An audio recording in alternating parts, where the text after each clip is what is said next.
I win this round of escorting the bathers home. How does one contender alone make a valid competition? Offering a compliment or two wouldn't be the end of you, you know. Haikas. What is that word? Is that your native tongue? It means hyena. I'm likening you to a weak hyena. By the way, you emphasize the completely wrong syllable. Though we've been acquainted for some time, I have rarely heard you talk in the ancient tongue of Kremnos. It's because I'm not exactly a master at it either. I can listen and read just fine, but when it comes to writing... You can write?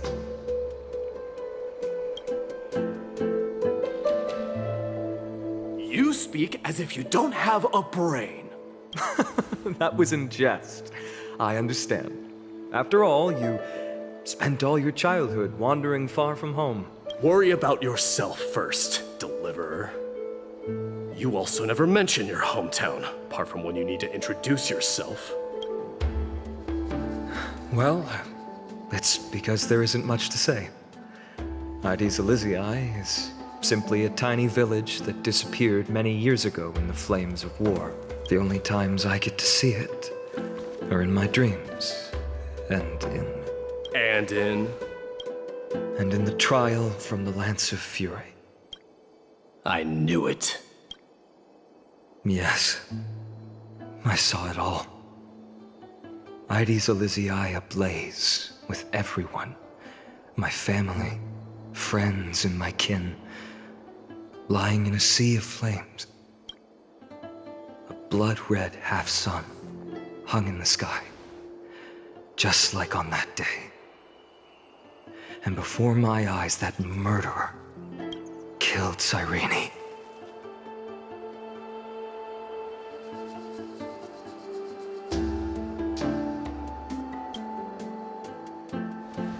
But I saw its form this time.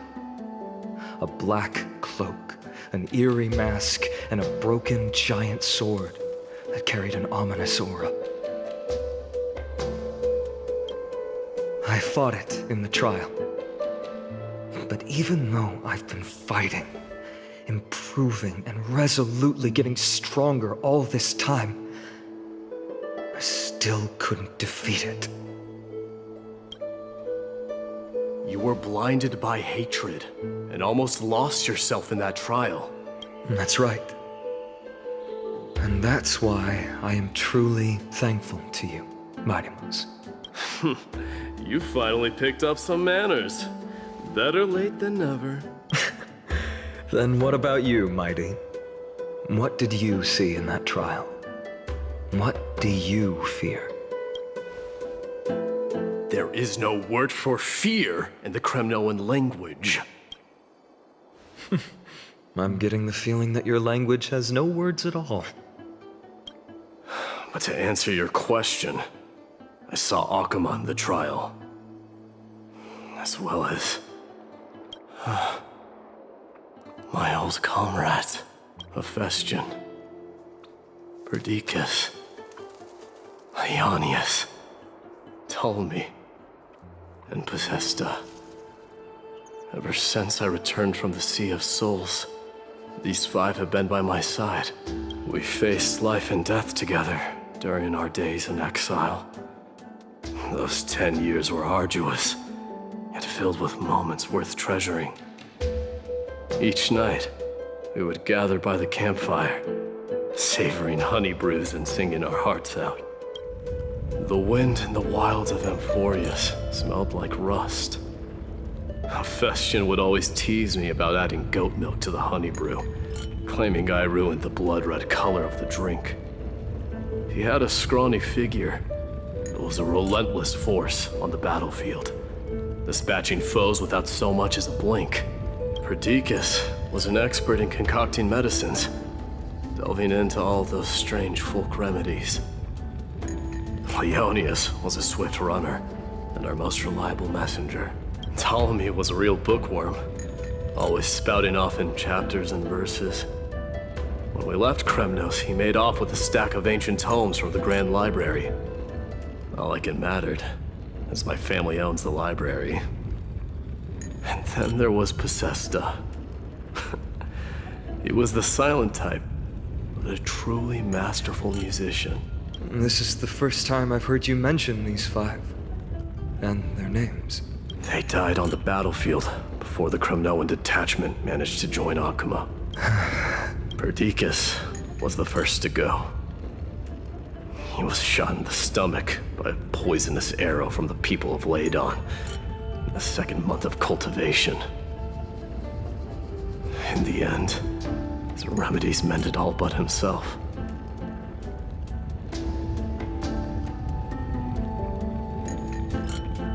My Demos, do not mourn.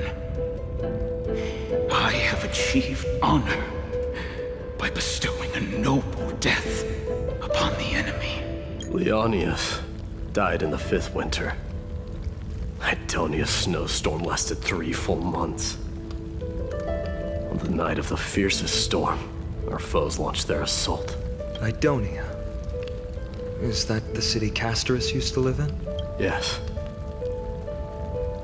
Those zealots were as fearless as Kremnoans in the face of death. But they lacked respect for honor. They cornered us in a bottomless swamp. Leonius covered for our retreat. And they cut his legs off. He vanished into the mire of a foreign land, his body never to be recovered. This is perfect. Mighty Most, I can finally deliver the news of you ascending the throne to the Netherrealm.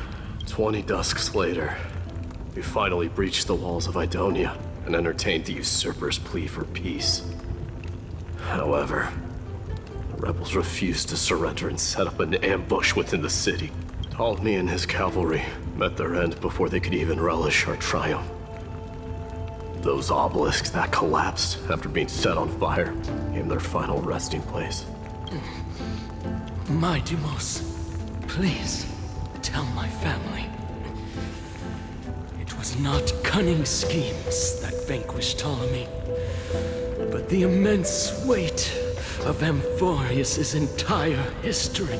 Then, it was Possesta.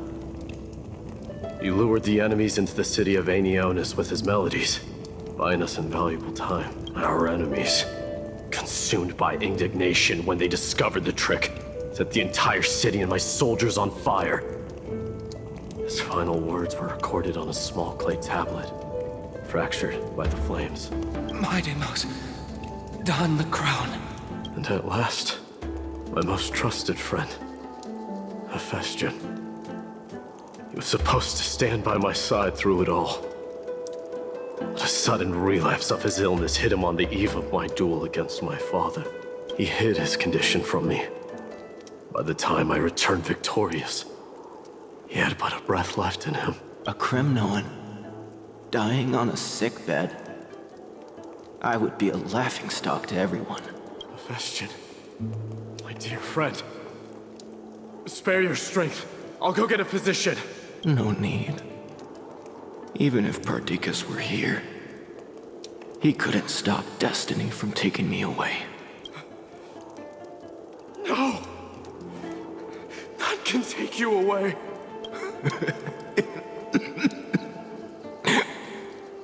My Demos, our king, do not shed tears for me. It's not befitting of your status. Farewell, my dear friend. You must lead us back home. What a grave trial indeed. Now I understand why you see immortality as a defect, or even a curse. My father threw me into the sea of souls to break the wheel of karma. But little did he realize it would grant me an immortal body and summon a fated revenge on his head. Following his demise, I considered leading my people back to our homeland. Kremnos had already turned it into a wasteland. Only darkness and insanity thrived there. Against the dissent of many, Krateros included, I made the Kremnoan detachment stay in Akama. But I know that their glory will never be doused out. The instant of strife shall inevitably arrive. If you take over Nikador, then you must begin the journey back to your homeland. So, you hesitate because you think leaving your people in the Holy City is a better choice? I don't know, but I have never been crowned. And those 5 were never endowed with any titles. None is aware of their glory. Your predicament is truly complicated. I don't know how I can give you any useful advice. Maybe you could seek counsel from more people, such as the Grand Craftsman. Cartonis' people seem to have been through comparable dilemmas. And that teacher of yours, Krateros? Dee, we've got a big problem! Big problem! Lady Tribby, what's making you so flustered? Hurry up and go save Trinan! She got abducted by Krateros! Krateros! What's going on? Mighty-Mos. It seems I was the one who exposed my vulnerabilities first. Aglaya, I demand an explanation. This man abducted Trinan by force and forced her to bring him to the vortex of Genesis. He then brazenly stepped into the trial of the Lance of Fury, and naturally failed. Is she telling the truth? Why did you do that? Because I don't want to wait anymore. Your hesitation made me desperate. If you want to run away from your destiny to become king, then keep running. Someone will eventually stand up and fill in the gap left by strife.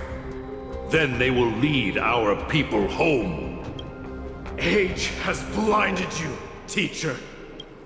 Can't you see that I'm hesitating because of this very recklessness seared into your blood? Krateros, do you truly believe you're worthy of entering the trial? To blaspheme against the prophecy? Does the mission we Chrysos heirs bear seem like child's play to you? Do you know how the Kremnoans see you, Aglaya? You're a hypocrite and a megalomaniac. The prophecy of Genesis and the Flame Chase journey are just excuses for you to seize power. Silence, Krateros. Do you even know what you're saying? Are you defending this woman, Mighty-Mos? How many wars did people start because of her and her so-called prophecy? How many cities fell in the past millennium, their people massacring each other? Even if this so-called Genesis really exists, will there be a place for the Kremnoans in that new world? Are you done talking? By agreement between the Chrysos heirs and the Council of Elders, those who trespass upon the vortex of Genesis need not be tried by the Council. I am allowed to pass judgment alone. Krateros, your actions are unforgivable. I hereby sentence you. Aggie, wait! We have a proposal! Someone has to resolve this conflict between the cities. Lord Krateros did not use violence to harm us. We can sense that his anxiety stems from his concern for his people's future. Please, Aglaya, hear us out first. I'm listening. I'm sorry, Lord Krateros. We were so preoccupied with deciphering the fragments of prophecy that we neglected those of you not favored by its message. Your accusations were harsh, but justified. We wish to earn your trust and those of the Kremnoans. I think the best way to do that is to take you to witness the source of the prophecy for yourself.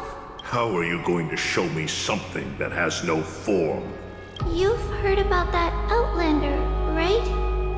She has somehow made a connection with Orynyx and can completely replicate scenes from the past. We will ask for her aid. Tomorrow, at the Abyss of Fate in the Temple of Yanisopolis, we will will show you everything from that distant memory, Kratos. A fair proposal. I accept. Until then, you will be stripped of your freedom. That is my one condition, and I will brook no argument. It is not the first time I've been made someone else's prisoner. Do as you please, demigod. Teacher, why did you do this? Forgive me, young master. But I just cannot wait any longer. Ever since your father died, our people and I have been waiting for a day to revive Kremnos. We placed all of our hopes in you, but never received an answer. This obsession for returning home has become a sickness for our people. Wise as you are, I refuse to believe that you can't see the truth. You have a clear head, which is why you're also incomparably alone. A smart person can only choose to tangle himself with the mundane of this world.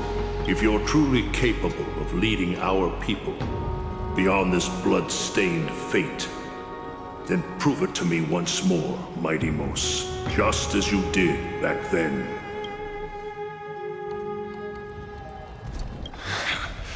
A fierce fighter.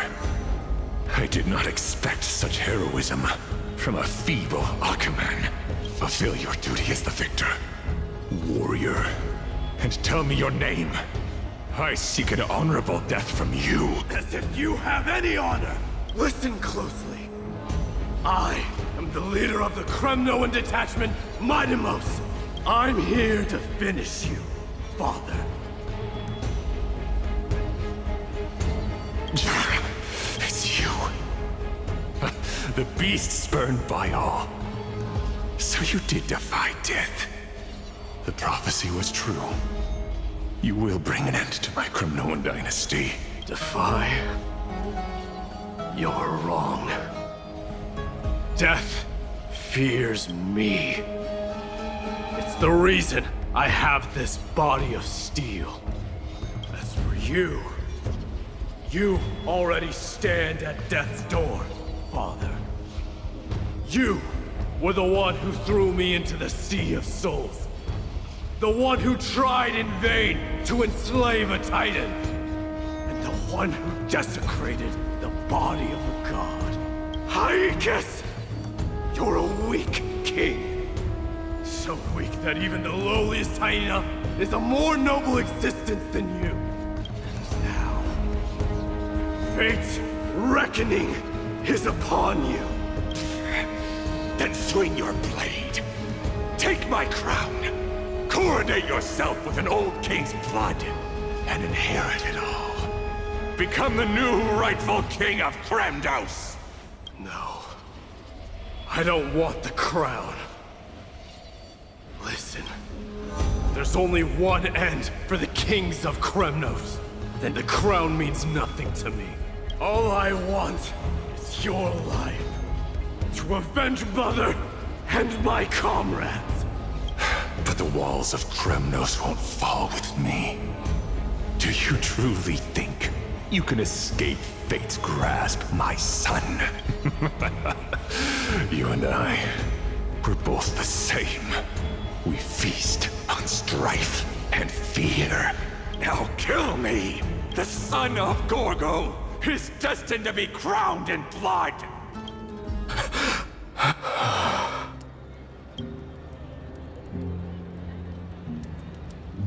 Kratos. He said the Grand Craftsman Cartonus might have some suggestions. Might as well go see him. Grand Craftsman, how have you been? King of Kremnos it is. That you would come, I knew. You knew I was coming? Your matters, I've heard. The path forward you seek. Many questions you have. But before that, take this. What's this? A signet ring. For the King of Kremnos. Belonged to your mother. Recast and restore it. I did. What? Mother threw it into the Sea of Souls. A long time to fish out it took. Very fortunate we were. I can hardly imagine how much patience and courage it must have taken to find such a small signet ring in the Sea of Souls.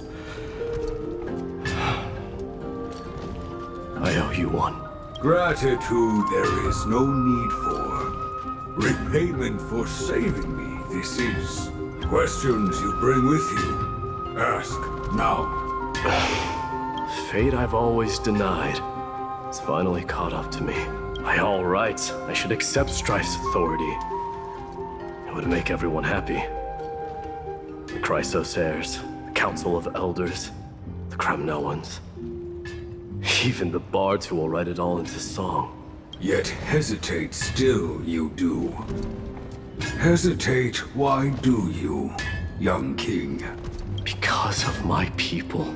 Be they men, women, the elderly or children. The hearts of all Kremnoans yearn for home. They've all been waiting for this day. For the day their king returns. Children of Strife would then be able to go home and embrace the old traditions. Never mind that most of them have only ever been heard in these so-called traditions and song. They would then gather around their king and throw themselves into battle.